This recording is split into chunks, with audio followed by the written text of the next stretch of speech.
If you've got the desire to win, if you want to be somebody, if you want to make your dreams come true, I don't care if you're 12 years old or 82 years old, your age is irrelevant. It's a form of ageism to tell a young person, just be patient. If you're like me, my mom and my dad didn't give me a business. I didn't start on second or third base like some of these people that are telling you somehow to be patient. I had to pick myself up by my bootstraps and make something of my life. And frankly, the sooner you get going, the sooner you start working on yourself, the sooner you make progress, the sooner you're going to get there and enjoy your life. And so don't listen to that crap. Think about this. When I was in my 20s, I made 6 figures early in my 20s. By the time I was 30, I was making 7 figures. By the time I was 40, I was earning an 8-figure income. What if somebody had told me, cool it, be patient, don't worry about it? My entire life would be different. I wouldn't be looking at the ocean, living oceanfront now, or flying on my jet, or taking care of my parents, or having multiple homes, living on the lake, having multiple boats, multiple cars, whatever the material things are, donating to the charities that I want. And I listen to that absurd, ridiculous, stupid advice. So please don't listen to those people who tell you that. They have good intentions. They're talking about not putting pressure on yourself. You've got all kinds of time. The truth is, a little pressure is probably pretty good for you. Think about this. Steve Jobs was in his 20s and teens when he started. Bill Gates, Mark Cuban, Kylie Jenner. You talk any entrepreneur that's out there today that you know pretty well, most of them started young. Jay-Z started young. LeBron James started young. Why is it that you can't start young? Steve Jobs did, I did, Cuban did, Bill Gates did. There's thousands of entrepreneurs. In fact, the list of billionaires in the country gets younger every single year, as do the millionaires. You guys have to understand that confidence is not something, and I've said this for so long, I've dedicated so many years of my life to getting this message out, but it's still not registering with a lot of people, all right? And I want to make this something that you cannot ever forget.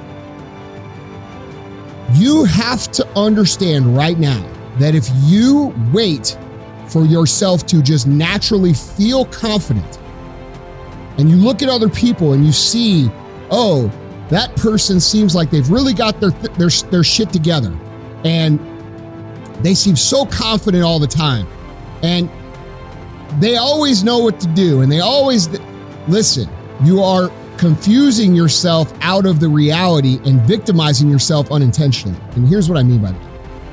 That person that you see who appears to have their shit together all the time, first of all, has probably earned the right to feel that way. Now, we all know some cocky fuckers who have never accomplished anything in their life but think they're awesome. And we see this a lot at like the lower levels, right? And it's usually the people who think they know everything and that they're so great and you know, but their life doesn't reflect it, that they are, you know, the people that think they know the most. You know, when we talk about the Dunning-Kruger effect, and if you Google that, it'll tell you what it is. But basically, it's a false sense of confidence because you don't really know. And right now we're seeing that a lot in society. You know, we're seeing a lot of people talk about a lot of shit that they fucking have no idea what they're talking about because their favorite celebrity or their favorite influencer who posts pictures of their fucking asshole on the internet is telling them to do that. Okay? So what does real confidence, where does it come from? How do we get it? And how do we make sure that we keep it?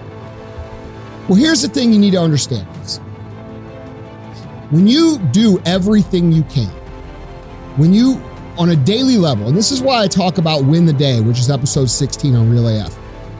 When you literally execute on everything that you could and you do everything that you can, you have no other option but to be moved into a place of confidence. People who want to talk negative and they don't, this ain't that and this ain't, I'm good, boo. Go ahead, have y'all little negative party and y'all stay right there having it. As for me and mine, we going forward.